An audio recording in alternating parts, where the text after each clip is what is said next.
Because I told you, I've got to pick a roadmap from here on out on how to follow this book, okay? It's not in chronological order.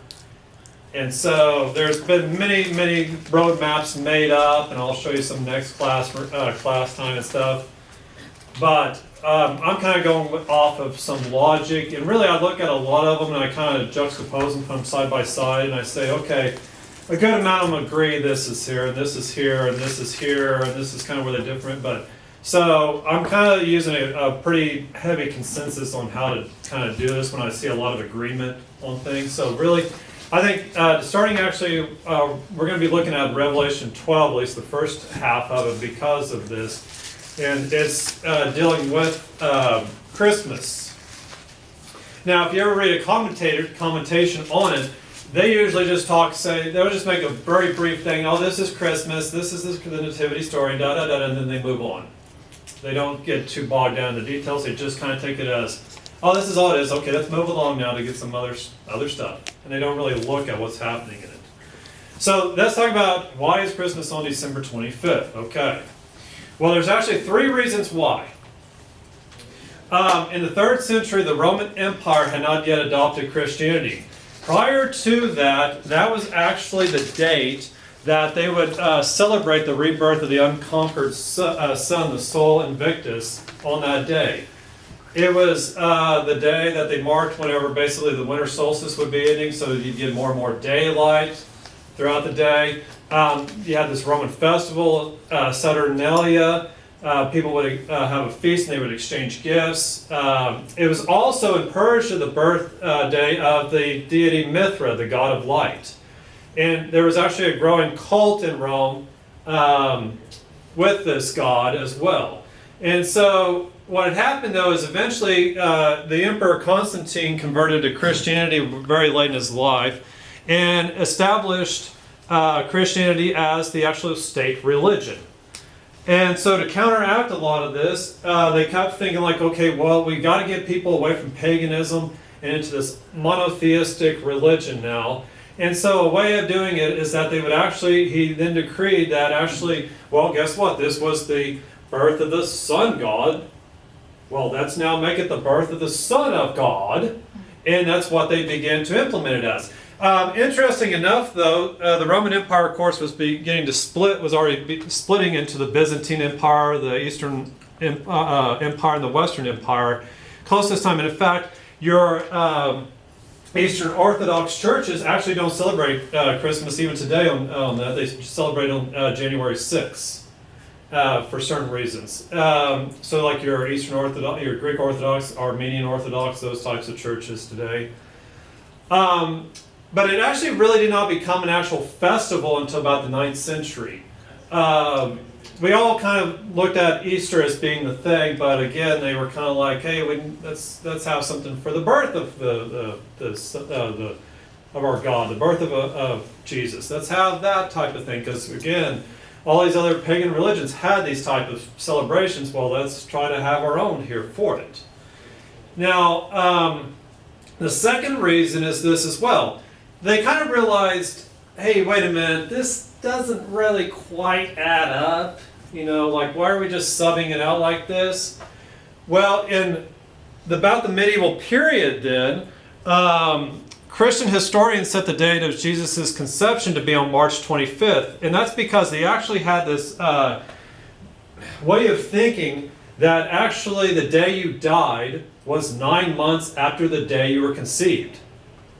And so this even goes all the way up to Shakespeare. This is why they think like Shakespeare, they got hold of Shakespeare's baptismal records, see when he was baptized, and they realized, okay, that's usually about 2 weeks after you're born.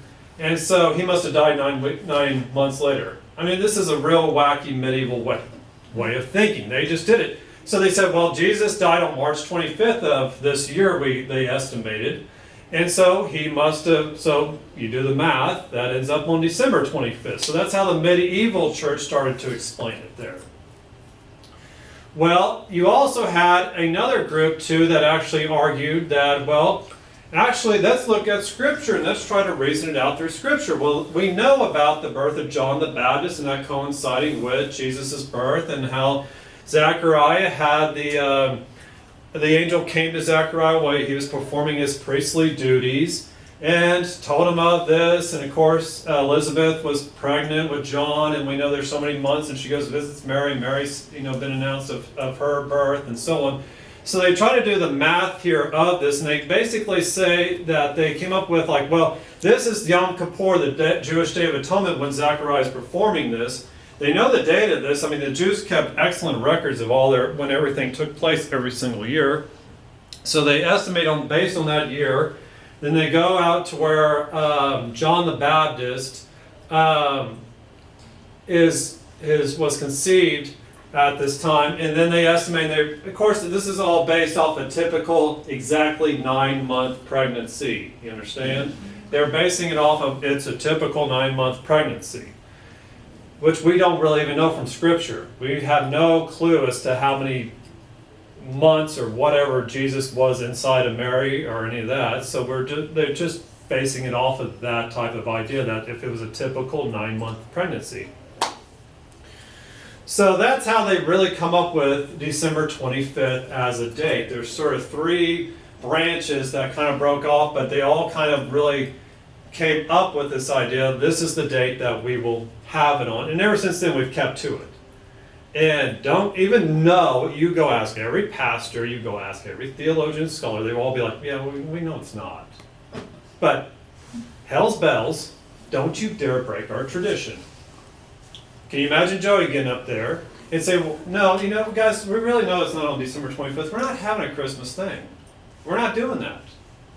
People will get upset, and again, if you don't believe it, no matter what Joey says, he's, you got to keep the mob happy sometimes. And so, if we don't do it, they'll go somewhere else. We got to have our, it's like my mother. I have to have my Christmas tradition this way. We got to go to church on this day for Christmas, and you got to wear you have to wear that green and that gold and that red, and you have to, you see what I mean?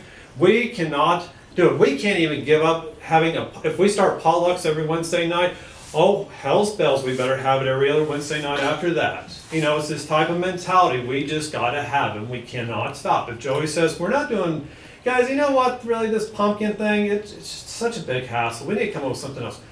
Well, I just really like that pumpkin thing. I don't know what Joey's doing. I mean, I've seen it, I've heard it my whole life, okay? I've heard it from people my whole life. Tradition. For some people in congregations, tradition overrides Scripture. This is our thing. You'd be amazed at how much Christians and Jews are so much alike.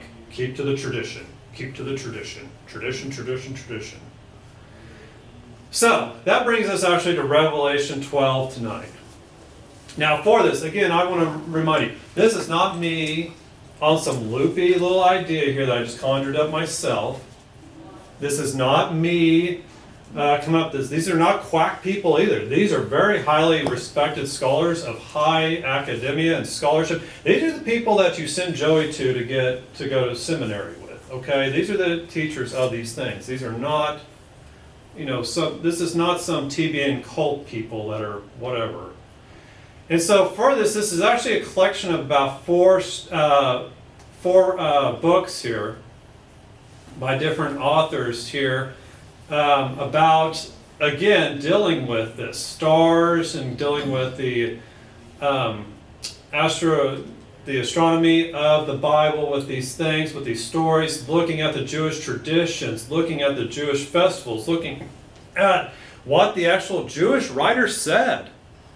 Again, we rely so much on what a bunch of former pagan Gentiles in Rome told us to do, 1,600 years ago, and then just let it snowball into some wackadoodle medieval ideas that then we gotta still hold to, even though we know it doesn't make sense.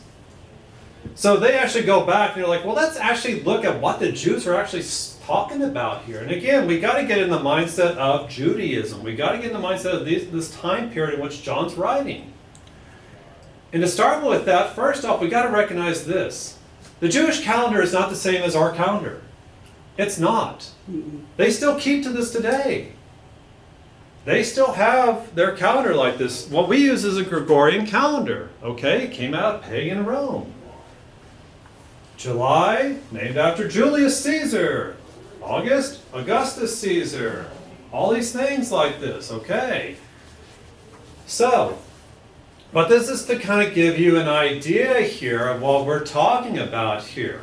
And when these festivals would take place, this is why Hanukkah moves around. This is why Easter moves around, because of Passover. It moves around. It's not the same. It's not like Thanksgiving where we can just say it's the third Thursday in November or something like that, whatever. Fourth November, yeah. It's not. It moves around based on their calendar. Does it have the same number of days? Is it 365 days, do you know? I believe so, yes. Okay. Yes, I believe that because that is not from the Romans. I think that goes all the way back even into the Greek period of time. We talked briefly about that in one class about the Greek system of the 360 and the time throne room. That by that time, even Jesus made mention of the 12 hours in a day time, so they were using the Hellenistic. Yeah, I think the Hellenistic people kind of came up with that system. But I could tell you, but even then, I know that for certain the Persians also had it too. They had a year system. So again, to make mention of here, we're not talking about horoscopes and zodiacs and astrology the way astrologers do today. We don't look at it like my cousins did with the newspaper. My grandmother freaks out and calls it devil worship. We're not talking about like, oh, this is going to determine who I'm going to marry, what job I'm going to have, and these type of things. We're talking about that basically, look, God created everything. He created the heavens, He created the earth. He set everything in motion. Everything has a time. Everything has a season. Everything in its place has a determination. And before the foundations of the world, God had it all planned out. He had it all planned out. But we cannot just forsake the entire system and say, well, you know what? That's devil worship or whatever. No, it's a great timekeeping system. We still do it today. We still do it today. And so that's what we're going to go with, okay? Again, we're not looking at newspaper astronomy. We're looking at astrology. If you don't think that there's stars up there in the sky, you think that's, I don't know what you think it's Christmas lights and somebody's built like the Truman Show type thing, we're all living in it here, then you've got more problems than I can help you with right now. So, and this is why we're going to get into, you're going to see all throughout the Bible, them talking about stars marking things, and these things happen, and this stuff happens. So, let's get into it. Now, one of the big debates here on the birth of Jesus, and this is kind of a big debate too, because if you think about it, we would use BC and AD, okay, before Christ. Then I'm trying to remember my Latin here, but it means in the year of our Lord. But they then got a hold of documentation because that was kind of based off medieval thinking. They realized, oh, wait a minute, you guys screwed up on the dill here, and so they kind of had to change the dates. We know that Jesus was not born on 1 AD or 0 AD. We know that. We're like, okay, that doesn't make sense. Because how do we base this off of? What's a key character in the Bible that we kind of look at as far as this? Herod. Herod. Because we know when Herod died. Or we think we do. And it gives us a time frame for it. We know Jesus was born before Herod Antipas, okay? There's other Herods too. But there has actually been some scholarly debate on this still because looking at records. Many date the death of Herod at 1 BC, but there's also a lot that try to, like the ancient Josephus, the guy, he's a Roman historian, he actually put it at 4 BC. And that's why a lot of people believe actually Jesus was born at 6 BC because Herod died 2 years after Jesus' birth. So that's how we kind of date this, have this dating system here. We're going to get back into this dating system here for at the very end here. But just to kind of let you know here and to see what we're talking about here, if you go to even something like Psalm 19, the heavens declare the glory of the Lord, and the sky above proclaims His handiwork. Day to day pours out speech, and night to night reveals knowledge. There is no speech nor are there words whose voice is not heard. The voice goes out through all the earth, and their words to the end of the world. So if you think about this, what I just read, the heavens declare, the sky proclaims, the cycles of days and nights pours out speech and reveals knowledge. The heavens have a voice, and the speech and the words that can be heard, since their message goes out through all the earth. It's very clearly attributing communication and dispensing of information to the heavens. That's just transparent reading of it. And also, Paul's going to kind of take this bit of this knowledge here from this and also use it in Romans 10. How then will they call on him in whom they have not believed? And how are they to believe in him of whom they have never heard? And how are they to hear without someone preaching? And how are they to preach unless they are sent? As it is written, how beautiful are the feet of those who preach the good news. But they have not all obeyed the gospel. For Isaiah says, Lord, who has believed what he has heard from us? So faith comes from hearing, and hearing through the word of Christ. Now, you may say, well, I don't see anything about stars or anything like that in there, Tyler. Okay, well, then let's ask this. The key question through this, how did Paul think the heavens communicated the coming of Jesus? Now, Paul here is actually tracking on celestial events and celestial signs. And this is going to specifically come into the story of the Magi. The Magi, this is where we get the word magicians from. These are essentially the priest type people that come out of Persia, okay? And so, what a lot of people kind of get hung up on is the Matthew 2 story of the birth of Jesus. And so, but we have to ask ourselves this. Well, how did these Magi leave Persia, Babylon? How did they then go across the desert and know it's time to do it? How is this even, conceived? We have no story that an angel came to them like he did with Joseph and Mary. We have nothing like that. But what we can reason out logically is that we know that the Israelites were in exile, taken captive by them. And we know that men like Daniel were placed in high positions, basically almost made like magi themselves. I mean, they were high officials that learned the system.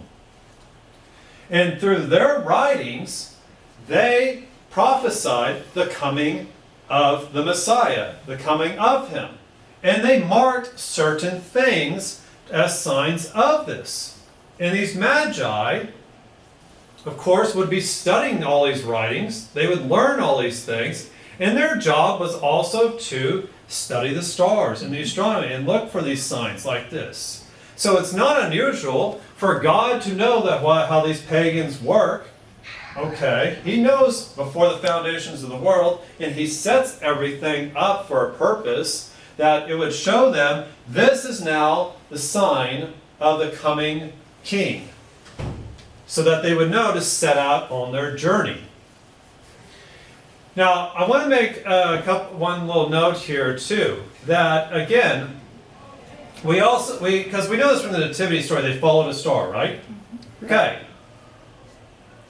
But the actual word being used here is really a celestial body. So it could also be applied to a planet. Now, you say, well, that's no. Well, okay, let's think about this. An example, Venus is known as the morning star. Because it's so bright. You can see it during the daytime. And little kids or whoever, even adults, can go out there and go, wow, you can look at that star. Well, son, that's actually Venus. Right? So we call it a star because it reflects so much of the sun's light like the moon does. But we know from our own, astronomy studies, that's actually a planet. And planets move. Right? There are things in the sky that are stationary, and the earth rotates, but there are also things in the heavens that move. And that's going to be very important here for what John is writing about. So this star has movement. So it's not to say that this has to be an exact star. It doesn't have to be like our sun, way off, millions of light years away, moving. It can be a planet that's moving as well. That looks like a star, like Venus does.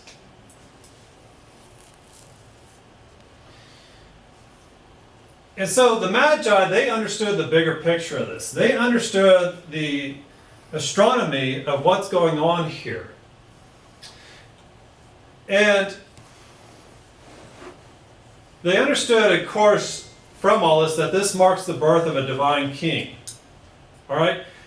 There's all kinds of ancient scholarship and ancient deals of stars and celestial things marking the births of kings and marking the deaths of kings and all these kinds of things like this. So this was kind of an idea that was used throughout the ancient world, and even the Jews used it themselves too to mark things. I mean, but they always credited it to God marking things, like God has set everything at a set time to happen. And so what we're going to get into here tonight is this. Now, I want to make mention of this, that some of this you might think sounds a bit wackadoodle. Okay, I did at first until it was fully explained to me, and I thought that was absolutely brilliant. But let me see how I can put this, but anyhow,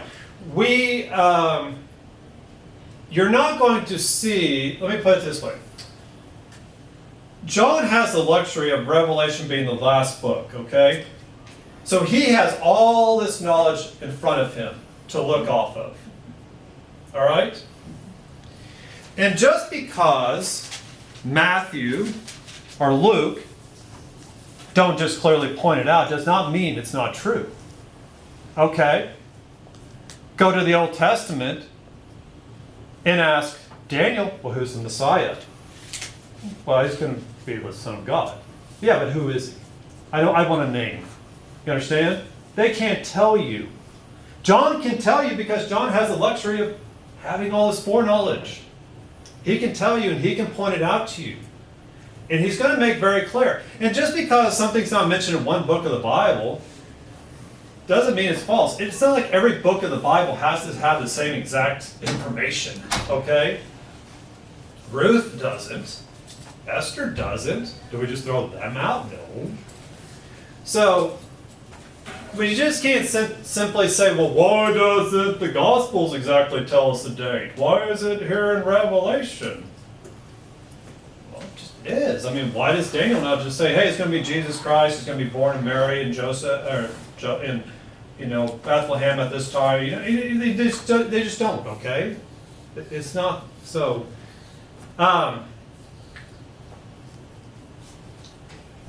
And the second thing is, I don't want any of this to be construed with stuff of the Old Testament as well.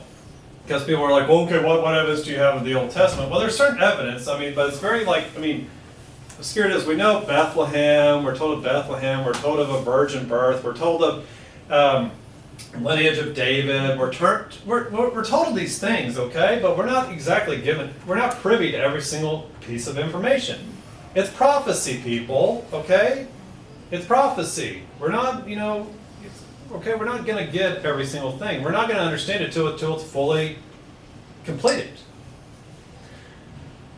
And so, really, the Magi saw this as a wider lens here. And again, I'll email you guys all these notes here. So I'm trying to go quickly so I don't get bogged down on anything. Now, again, we know that Revelation was written well after the birth of Jesus. Now, and the other thing is this too.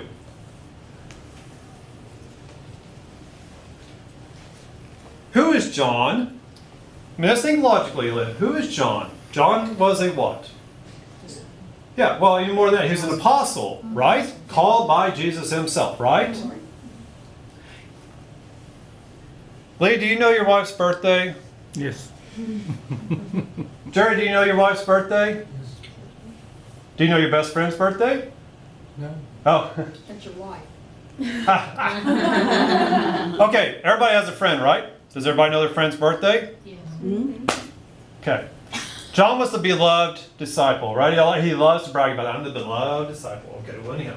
These men are walking around learning all these things. You don't think at some point, when Jesus is talking about being the Messiah and stuff, they're like, when's your birthday?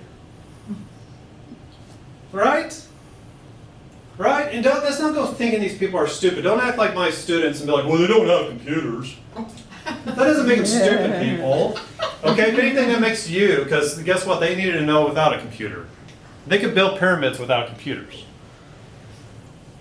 So yeah, they knew birth dates, okay? That's not acting like these are just stupid fishermen and stupid whatever, that they don't know months and days and okay? Okay, little children know their birthdays. Little children understand each other's birthdays. I mean, let's get away from that idea here, okay? And let's face it too, they're filled with the Holy Spirit with all this knowledge. They could go out speaking tongues and doing all these kinds of things. You don't think at some point too that was revealed to them? I mean, let's get real. Now again, they're not using Gregorian calendar. Jesus isn't going to sit there and go, oh, I was born on December 25th. It's like, December 25th? No. I mean, it's like, what are you talking about? What's a December? Okay. So, but all this stuff, I'm going to tell you right now, is, we've kind of gone over why December 25th is complete nonsense. But I'm telling you right now, God does not arbitrarily just pick stuff and just let it fly. He's got set plans for everything. And guys, I'm telling you, all throughout the Bible, there's all kinds of stuff that coincides with one another with dates. And I'm telling you, there's things in the Old Testament that mimic the New Testament and vice versa. And so, what we're going to do is this. We're going to look at it, exactly what John is trying to say here, what he's describing here, in a system that these people at this time would understand. This timekeeping system that they have here. And so I'm going to read Revelation 12 right here. We're going to look at it. And a great sign appeared in heaven. A woman clothed with the sun, with the moon under her feet, and on her head a crown of 12 stars. She was pregnant and was crying out in birth pains, and the agony of giving birth. And another sign appeared in heaven. Behold, a great red dragon with 7 heads and 10 horns. And on his heads 7 diadems. Those are like crowns. His tail swept down a third of the stars of heaven and cast them to the earth. And the dragon stood before the woman who was about to give birth, so that when she bore her child, he might devour it. She gave birth to a male child, one who is to rule all the nations with a rod of iron, but her child was caught up to God and to his throne. And the woman fled into the wilderness, where she has to as a place prepared by God, in which she is to be nourished for 1,260 days. I should say days. And this is a picture of William Blake, if you know who he is. He's a famous artist that does a lot of Revelation way long time ago. Kind of an image of this. Now, I'm going to kind of really break this down. Now, it's quite clear that signs in heaven, in the heavens, here, is that John is specifically looking up at the actual heavens, the actual outer space, as we would call it. Sun, moon, stars, they're all mentioned here. And then we're going to break each one of these down. Now again, if I was to put this in Greek, it might actually, of course, we don't really read Greek. We don't know if I put it up here, you'd be like, well, that's all Greek to me. So, but we're going to take these things and break them down and really look at what they are. Let's start with the woman. That's a key figure here. Now, since the woman clearly gives birth to the Messiah, we have this quotation from Psalms that it goes back to the one who is to rule the nations with a rod of iron. It's clearly messianic, okay? We clearly understand this as the woman giving birth to the Messiah. And we all know, we're like, oh, that's Mary, yes, yes, okay, let's move along, go to the next chapter now. Okay, that's all you need to know there. No, there's way more here going on. And taken up to heaven, that's a reference to the ascension. You get all this here, the birth of Messiah, the ascension, and the woman gets persecuted and has to flee the desert. Now, this woman, again, if you just want to go with Mary, well, that doesn't quite make sense per se. Now, some of you can say, well, they got to go to Egypt. Well, okay, hold on. But this reveals that the woman is a picture of the faithful community of Israel, which existed both before and after the coming of Christ. Israel is described as the Virgin of Zion in the Old Testament and produces the Messiah in fulfillment of the Old Testament prophecy. 2 Kings, Isaiah, Jeremiah all use that reference to reference Israel as being the Virgin of Zion, okay? When it comes to the actual birthing of the Messiah, Mary comes into mind again, a Jewish girl that gives birth to Jesus. She's a virgin of Israel. Best fits with this description. She gives birth. We might be thinking, so a lot of people just think exclusively of Mary, but we shouldn't just short-sight ourselves here with this. This is also Israel. And this is also going to play an important role later on into Revelation here whenever the Antichrist begins persecuting.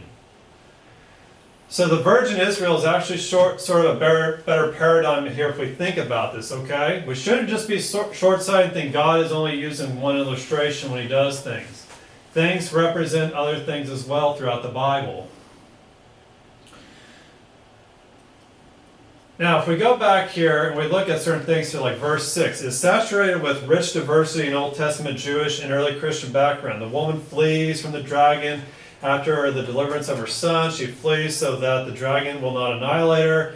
This is not a mere literal escape, whether of Christians fleeing from Rome and the siege of Jerusalem around AD 66. Some people point at that. Oh, here's Israel to flee the Romans, and the Romans come in, they destroy the temple, all this kind of stuff.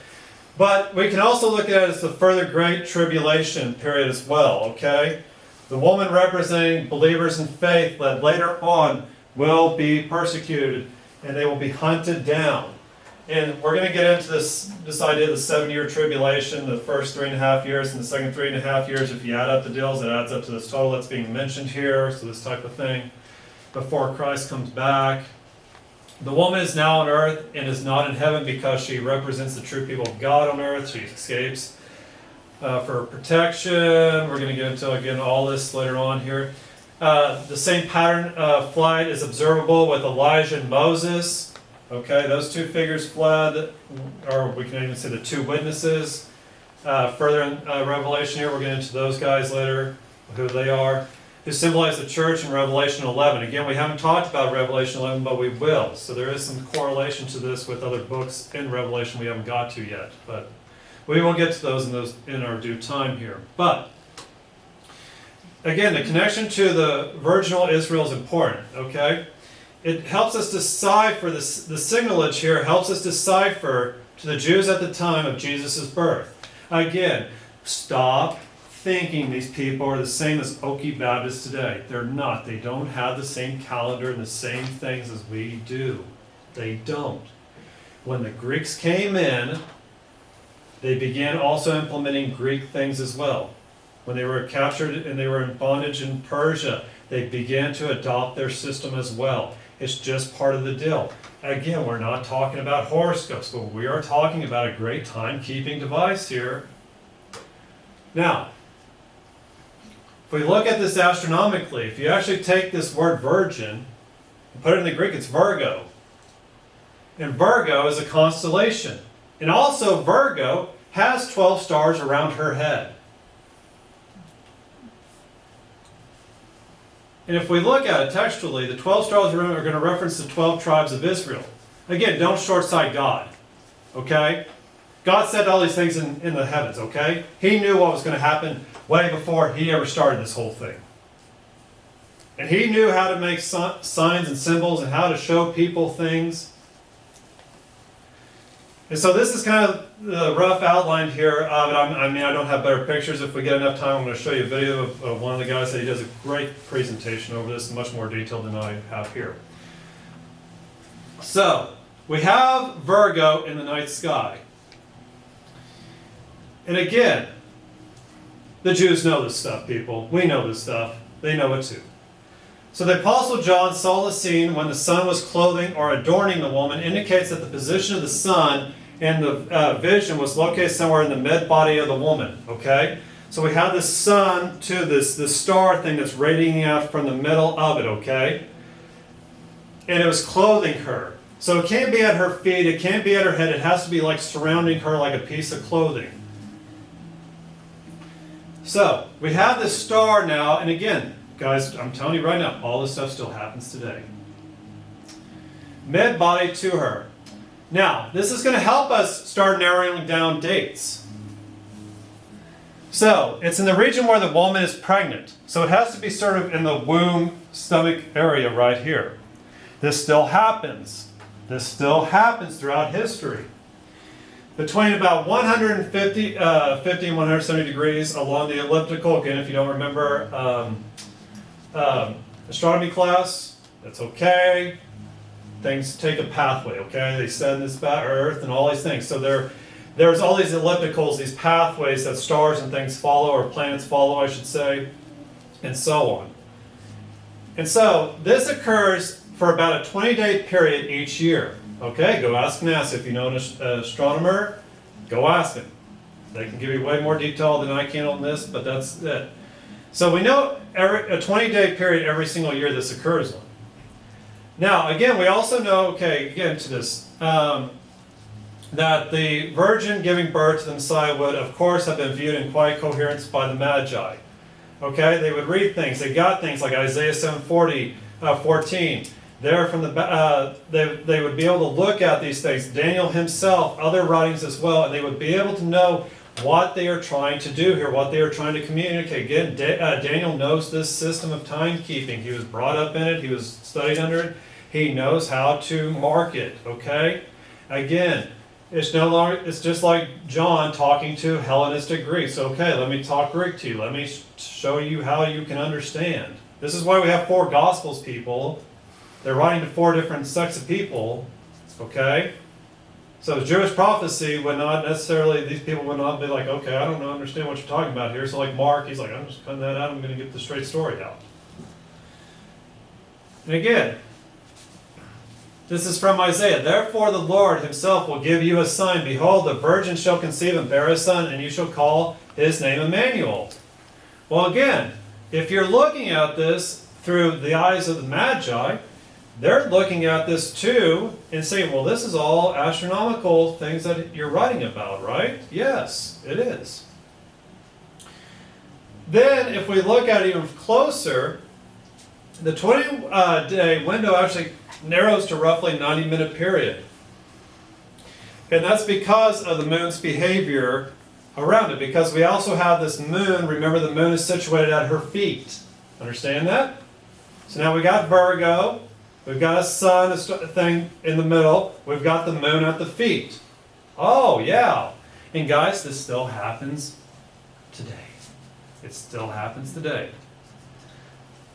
Now, the third figure, the dragon. Now, there's some, a bit of a debate here, but actually both of them actually kind of work.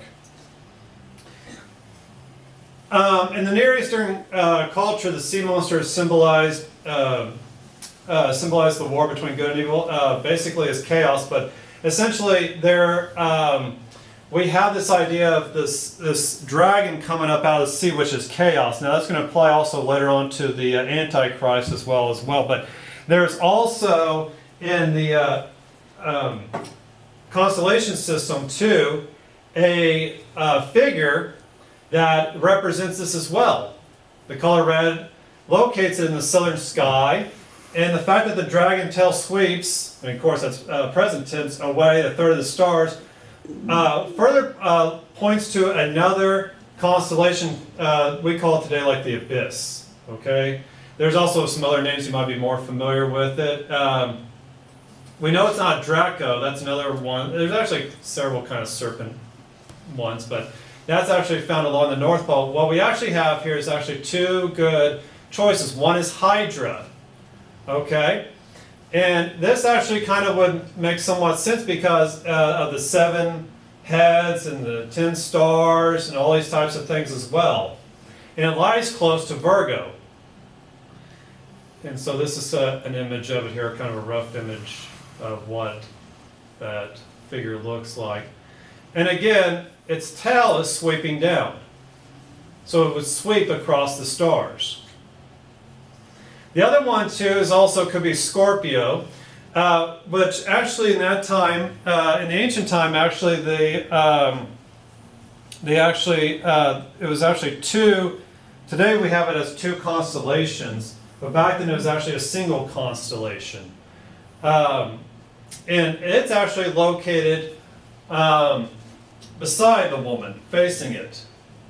And so really to kind of pinpoint on which one really makes the most sense here, I would say that it's actually probably I think it's the Hydra, because that's actually underneath of her, or coming up under. So it looks like it's about to consume the baby. You understand the birth? Okay.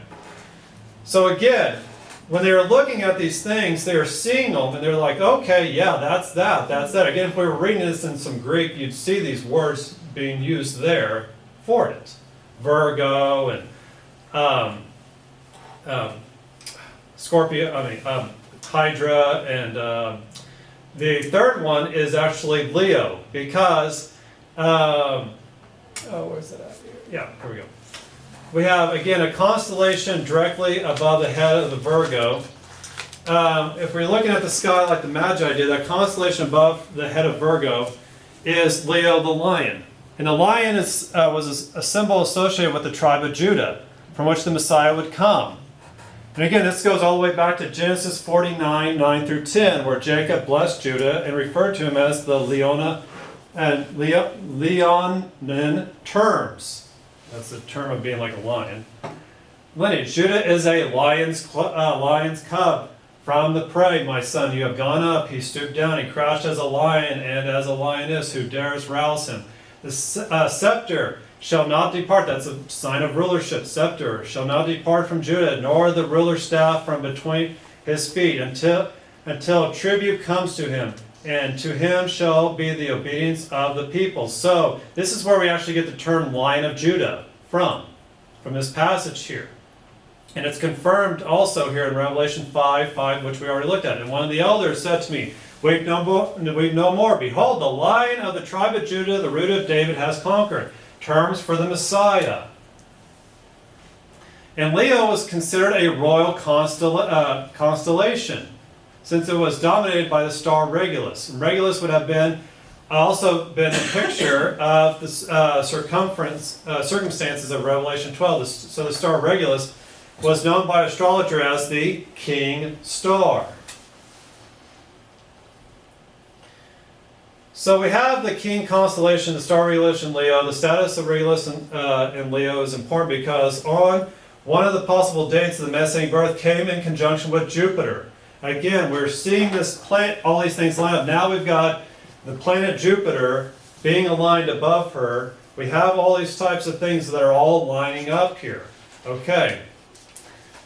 So if you're a Magi, or if you're familiar with this astronomical thinking, you're familiar with Hebrew scriptures, which we know they were because they went to Bethlehem, okay, where it was predicted they would come out. It's the city of David. We know lineage of David. So if you're looking at this, this would make sense to the Magi.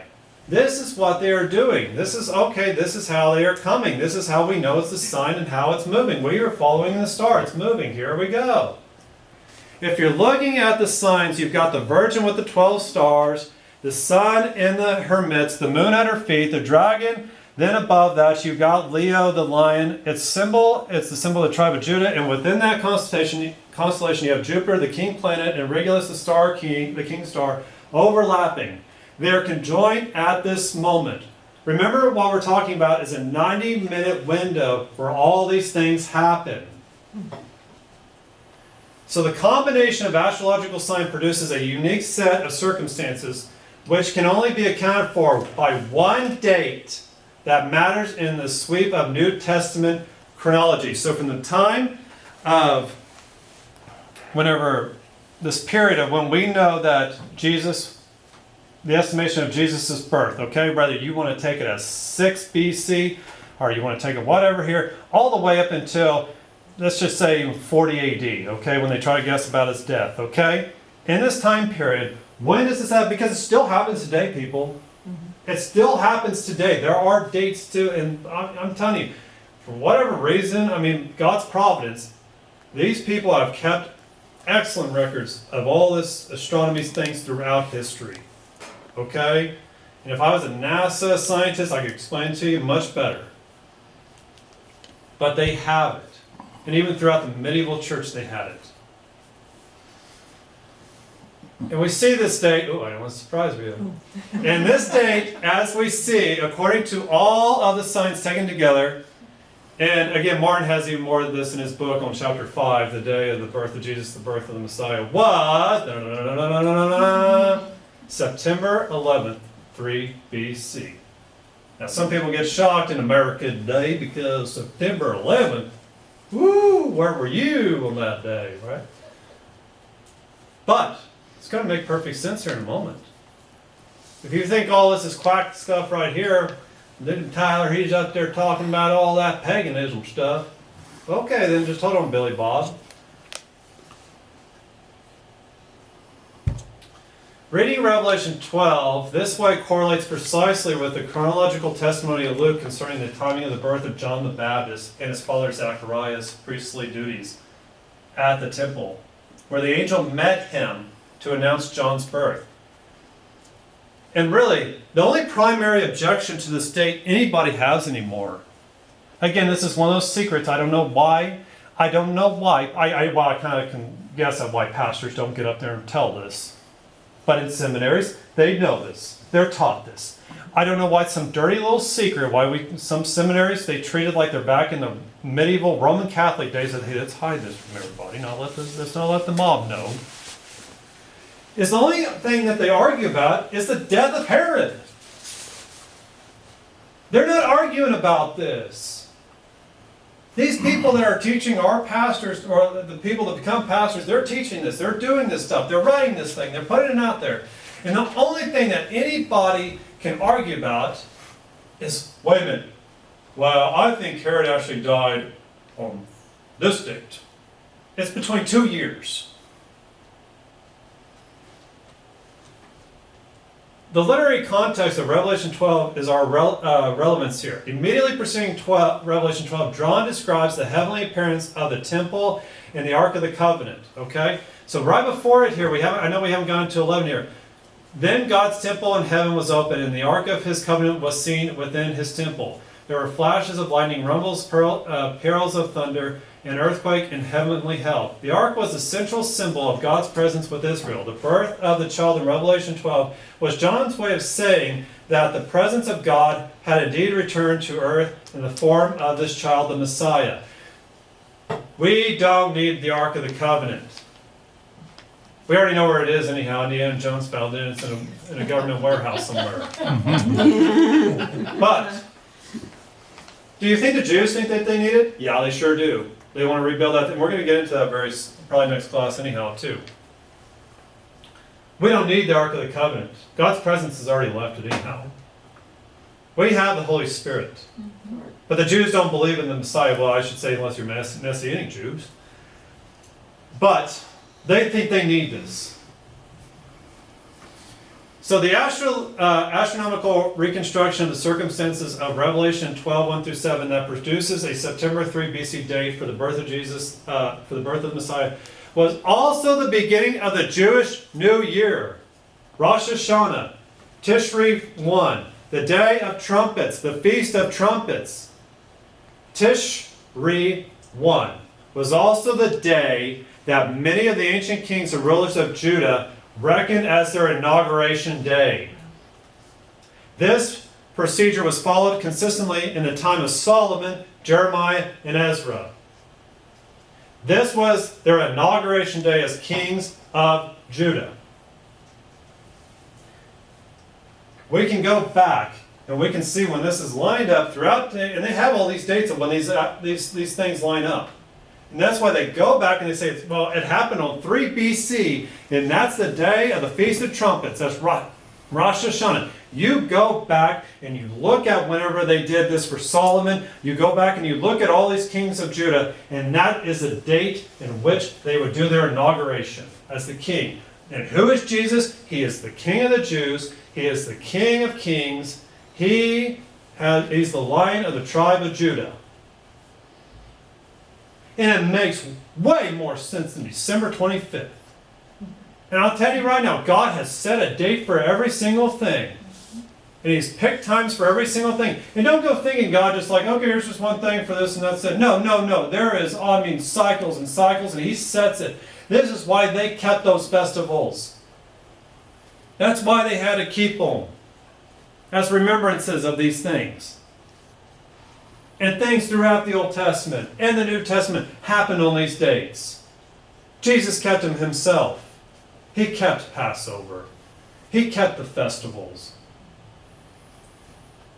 And we are to remember His death, and we have our own with the Lord's Supper.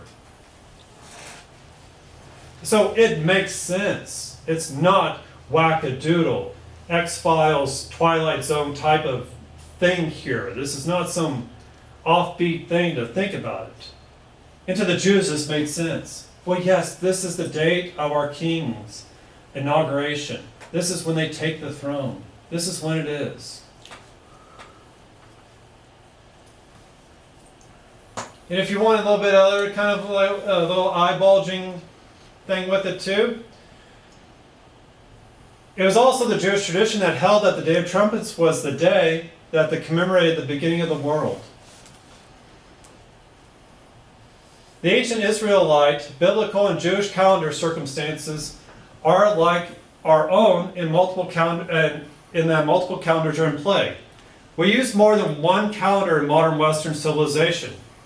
Okay? We have a school year calendar. I know about that. We have a fiscal, right? Tax season calendar. Yes, we know about those. And all three calendars cover a 12-month period. Well, so did these back then. Okay? These ancient cultures understood it as a 12-month period. But their beginning points would differ. Today, the Jewish New Year, Rosh Hashanah, occurs on the first day of on the first and second days of Tishri. Anyone who's Jewish, I mean, again, if you have Jewish friends or if you're Jewish yourself here, if I had a rabbi here, it'd be like, no. Anyone who is Jewish or has Jewish friends knows this. However, that this New Year's Day, this is their New Year's Day for them. We celebrate according to the modern Gregorian calendar. And of course, it's not the same.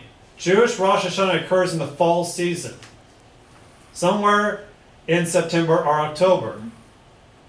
And again, people point out this also from the scene. What were the shepherds doing?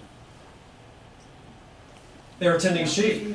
Do you know what those sheep were used for? Those were special sheep. Yeah, so they had to be outside. And Bethlehem in September is a lovely time. I don't know, I've never been there, but I'm sure it is. I've actually been told that the climate in Israel is pretty close to the same as in Oklahoma. Like, I mean, if you go there, they say that they actually don't get quite as hot in like August time as we do, but anyhow. But again, we can relate to this. I mean, anybody want to be outside right now tending sheep? Okay. But back in September, this time we'd probably be like, hey, it's pretty nice out. The first month of the year is Tishri, and that occurs in the fall. Fall was, of course, the season of the harvest. An important idea which we will return to in just a moment. In Exodus 12, 1 through 2, though suggests that the first month of the Israelite calendar in more ancient times was not Tishri. After the Israelites escaped Egypt, the first month was aligned with the Passover. Okay? Again, Israel's kind of still figuring themselves out here, okay, in the Exodus. They're trying to come up with their identity, really, of this. This is the implementation of all these feasts and all these things anyhow.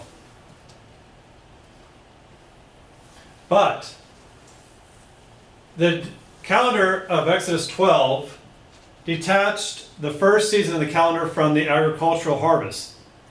So we have to remember that the new year began in the fall in the original calendar. And the calendar gets changed to align with the Passover. So the first month of the new calendar The one that starts in Exodus is Nisan.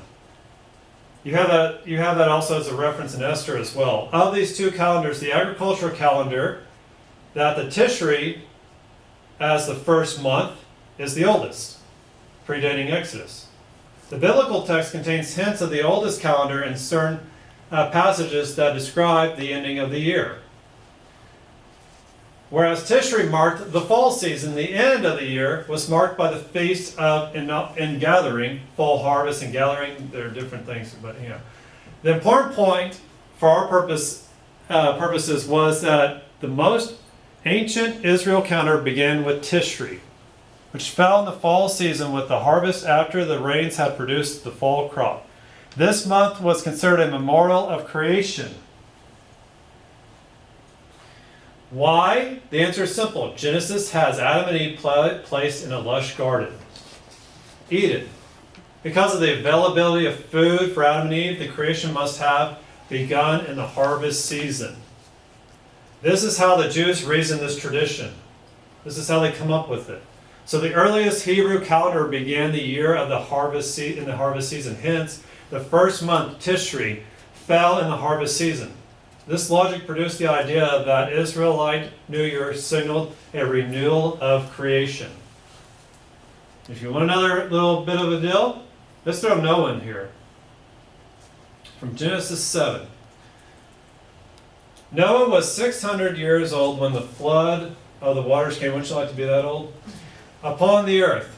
And of course he was able to build, obviously strong enough to build an ark.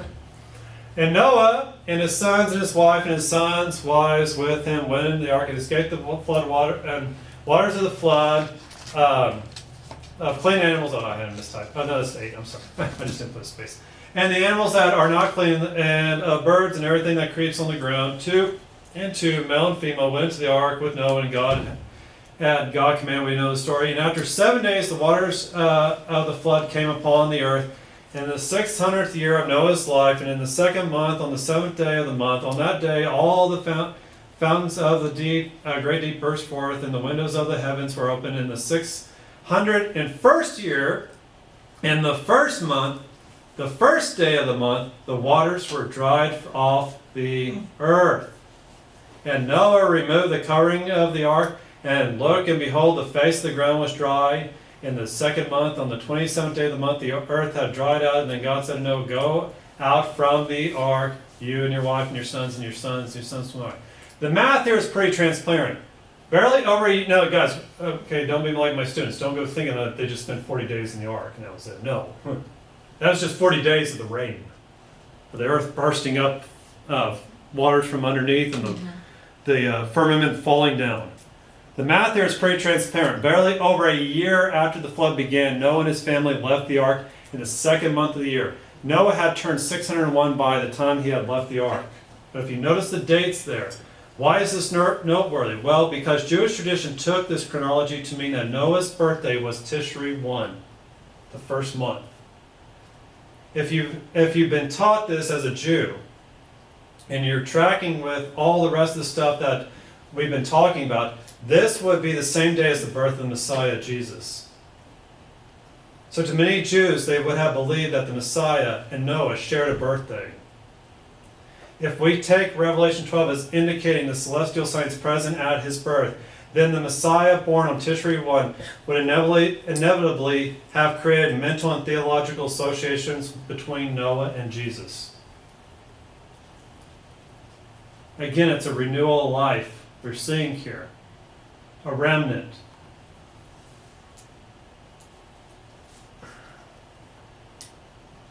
Gosh, I got through that pretty quick, didn't I?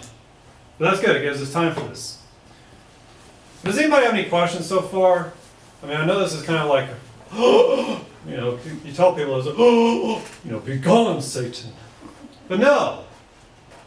You said that the only conflict was the death of Herod. When did they think Herod died? Well, there's. I thought you said BC before. Yes, there's 2 dates here that they're arguing for. I think it's right here. So They're trying to date these things between. There's arguments here of it. Now, Josephus argued for 4 BC, but they figured out that's not right at all. So the argument now is between 1 BC and 6 BC. And so, really, I think there's a good deal of research establishing now that it's actually 1 BC. And they have to look at certain recordings of other dates that took place, of other things that were going on during that time period. And that's why they come up with this as the date of it. And if you go with that, and then all the constellations line up. I mean, you go to any one of these scholars now and you try to point it out, and they're like, yeah, I've heard it, yeah, okay, I can't argue. I mean, even the most staunch December 25th Christmas lovers, which there's very few of them, agree. And they know this stuff, they teach this stuff. But their thing is basically, their only argument they can throw back is, well, what about Herod? It's like, well, what about Herod? And so, Did Josephus record the taxation and the census in Bethlehem?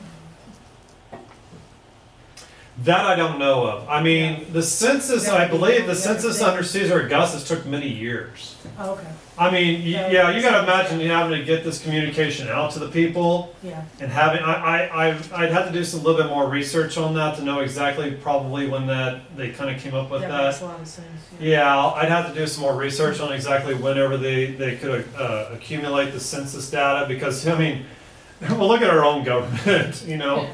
And this is basically people riding on horseback making decrees, and people having to gather up things and walk and travel and carry them here and then gathering that up, and yeah, and then get it all to Roman people totaling them up and doing things. So I'm not really familiar on exactly when the Romans would have that data collected. But I believe that what they kind of look at too is whenever there's certain, of course, Herod died 2 years after the birth of Jesus. That's when they came back, and so his son Herod Agrippa. I want to say it's Herod Agrippa. I think they have to look at certain things that he decreed or something that took place, and they look at it and they say, okay, we can kind of get an idea when this happened. But again, even then, guys, throughout the BC AD thing, there's been changes on the dates of that stuff. That's why they're trying to go for this sort of BC, BCE type of thing nowadays. I know a lot of people get upset because they're like, they're just trying to take Christ out of the whole thing.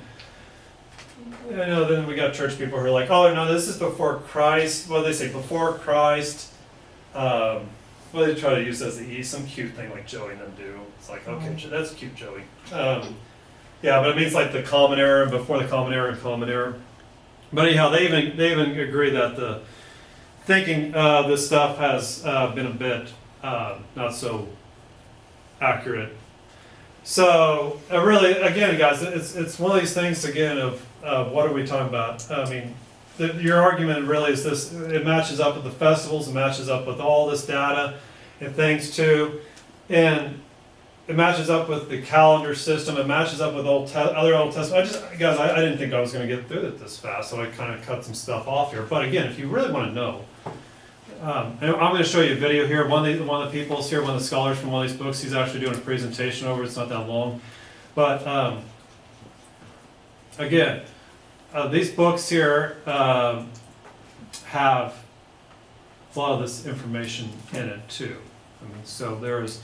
Now, I will warn you, some of these guys, I don't prescribe to what some of them are doing. Some of them try to look too much at a lot of astronomy stuff, not all, and try to date everything in the Bible through this and try to find this big thing. It's like, okay, let's calm it down here. You know, that's easy. They try to match up a lot of this stuff and say, oh, this happened on this, and look, so did this, look, and no, and they try. So, I mean, some of them get a little too carried away here, but they pretty much have a lot of this consensus of these things right here. Okay, so actually I might be able to get you guys out early today. I'm proud of myself. So, that's 2 weeks in a row. So, this will really help you out again. His presentation with his things that he didn't have. What they have actually done to actually do this is they went and got some astronomers, I mean Christian astronomers, people that work in some of them work in like NASA and other places too, and they asked them, can you guys make us a star map with these things? Can we have like how NASA does with its models and stuff? And can you, because NASA actually has these things of like they plotted, they know the speed at which these things travel, and they've done all these things, and they can go back and almost like hit a rewind with the dates, you know what I'm saying, to show where things are located and how it's moving around and doing all these things. That's why they know like when Halley's Comet's coming around and when Halley's Comet was at this thing and all these kinds of deals. Anyhow, they said, okay, can you do one with Revelation 12 here? And they're like, yeah, absolutely. And so the guy's gonna present it here, and they're gonna have kind of what they've made for him here. And so this will make it, I think, a lot clearer to you if you're still kind of befuddled by my ramblings. I want to show you a short set of slides to explain what I mean about astral prophecy. These slides come from a PowerPoint that I use in my lecture. What you're looking at here is an image from some astronomy software that I have. This red line right here is the ecliptic. That's an imaginary line that astronomers use, and it marks the path of the constellations of the zodiac. Obviously we have sun and moon here along the ecliptic in this illustration. Here's an illustration of the, again, familiar constellations, how they follow the ecliptic, right here. Now what we have here, and again this is part of a lecture I do in Revelation 12, is the constellation Virgo, the Virgin. If you go back and read Revelation 12, it is very obviously about the virgin birth of Jesus, the Messiah. But the signs and symbols that are used in Revelation 12 are well known, the astronomical symbols. The constellation Virgo is the only one that represents a woman. For 20 days, Virgo is clothed with the sun. That's an astronomical term that means the sun appears in the constellation. That language comes from Revelation 12. But in Revelation 12, we not only have the sun clothing the woman, or inside the woman, we have the moon at her feet. The important note here is that for 20 days, Virgo gets clothed with the sun. But the exact day when the moon is under her feet can occur only during an 80-minute window within that span of days. So both of these signs, the sun in Virgo and the moon at her feet, are important. For the sun is about midway, or midsection. Again, there's symbology there as far as a pregnancy. If you actually looked up the constellation Virgo in Norton's star atlas, and I'm sure other atlases, there would be 12 visible stars around her head. Again, this is all well-known ancient world symbology and astronomical, observable astronomy. If we look at the alignment of constellations, here's Virgo in the middle. I've taken the pictures out and just done the line drawings. Sun in the midst of Virgo, moon at her feet right here. Above Virgo's head is Leo, of course, the lion symbology, the Lion of Judah. Within Jupiter, at the very same time that Virgo is clothed with the sun and the moon is at her feet, we have a conjunction between Regulus and Jupiter. Jupiter is known as the king's star in ancient astronomy. It's because it's the biggest one. Regulus, of course, if you know Latin, you know that's terminology for the king. That is the king's star. So if the king planet, Jupiter, and the king's star, Regulus, in conjunction, if you did any reading on like out of Martin's book or some other sources, this is very important symbology for a royal birth. It's known all through the ancient world. It just so happens that in this situation, we have this simultaneous conjunction in the constellation Leo, again, which was in Jewish astronomy and Jewish astrology, and that was practiced for many centuries. We have the sign of a royal birth in the tribe of Judah, which is obviously messianic. And by the way, the whole thing about Jewish astrology. There have been a number of zodiac mosaics uncovered in Jewish synagogues in Palestine in the early centuries, the early church. There are whole dissertations written on this subject, Jewish and Christian attitudes toward the stars. There is an orthodox astronomy and orthodox astrology, if you want to call it that. In the ancient world, astronomy and astrology are pretty blurred. And there are obvious non-orthodox or pagan systems as well. Below here, below the woman, okay, we have the sun in Virgo and the Virgin, moon at her feet. In modern zodiac, we have here Scorpio and then Libra, the scales. In the ancient world, these were combined. If you can conceive of this in your imagination, here's the detail of Scorpio, and then Libra was thought to be the claws that were joined right here. So this entire set of what are now two constellations were in the ancient world viewed as one, and it was known as the dragon.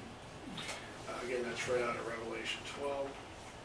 Here's a superimposed picture over it. Now we have Scorpio and Libra, the scales, but in the ancient times this was one known as the dragon. There's another candidate for the dragon in Revelation 12 on the other side of the ecliptic. We have Hydra right here, but I tend to think that what John is describing is the ancient dragon constellation right here, Scorpio and Libra combined in today's terminology. Now, the important thing about this is that in Revelation 12, all of these signs can occur, again, in only an 80-minute window of each other. So to account for all the signs in Revelation 12 during not just one calendar year, but during a whole series of astronomical periods and ages, you have a very small window of time where all of these things can be present at the same time, where everything is accounted for. The birth of the child in Revelation 12, as I have a note up here, again, whom John identified with Jesus, occurring while the sun was clothing the woman, King star, King planet in Leo and Jupiter, or it's not Jupiter, but the sign for the tribe of Judah. All of these things did occur in a year that fits well for Jesus' birth, and that is 3 BC. What I've just laid out for you is common knowledge in many planetariums throughout the country and in Europe, that this is one of the candidates for the birth of Christ.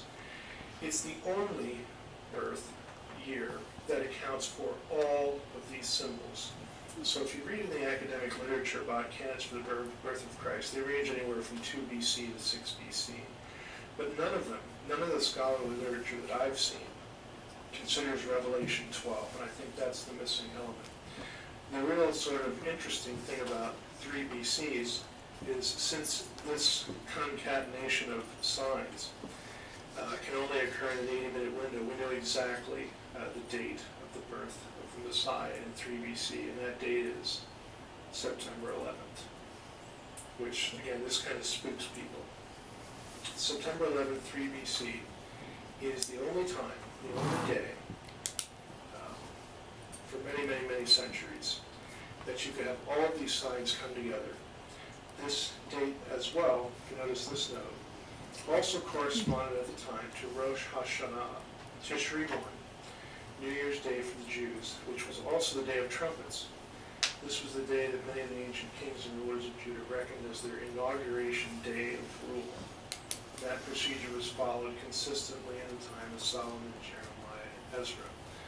This is the day that would have marked the birth of the King of the Jews. And so we have an alignment with the Jewish tradition, the Jewish calendar, all the astronomical imagery in Revelation 12. September 11th, 3 BC can also accommodate all the circumstances associated with the death of Herod and all these historical questions that come up when people are trying to come up with a date for the birth of Christ.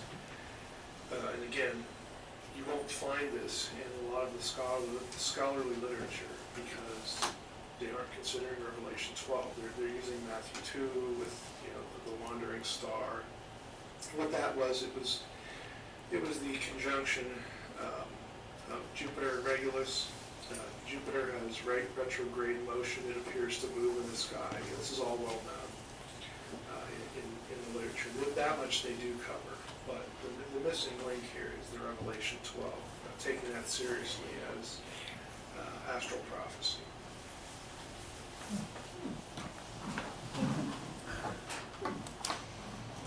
So now you guys know the deep dark secret. So presumably the Magi could track that, but if In the the Bible, sun there are was in 4 accounts Virgo, of the life you of wouldn't be able to Jesus see that altogether Virgo. are called the Gospel. Well, but you would know where it's located. Introducing Right, Jesus. so they were tracking. And then Well, I mean, I think you can particularly still with see Virgo. It's just that it's going to be within. You're going to see it within. But you where don't it see the is. stars in the day. Hmm? You don't see the stars in the day. I mean, they. Well, you can see planet. Well, but they would also travel by night. They would also have certain, certain navigational tools to use. It's no different than what sailors would use in Right, the just like time they they could knew. tell us last year that those planets were going to be alive. And, you know, I can see where they could predict it, but you wouldn't see it. Well, you can see certain stars during the day and know that. But I mean, like Venus, you can see, and Yeah. certain things like that you can see during the Yeah. day. So, and again, it's not to say that they wouldn't be also traveling by night Right. as well, using those as guides Yeah. too. I mean, Yeah. a lot of your sailors throughout history would use the stars at night as their navigational tools to Mhm. map out where to go. Yeah. Yeah. Again, you're dealing with a time before, I mean, more Well, people it was didn't know only what there to for do 8 before we minutes, it had didn't computers and matter. GPS, and so it's Right. kind of like, okay, this Yeah. is, It was only there for 80 minutes, so it's not like it was. yeah. So it's just pretty interesting. Is there any other questions? No? All right then. So I guess, hopefully I didn't run everybody's Christmas then. We are in a power meeting in September.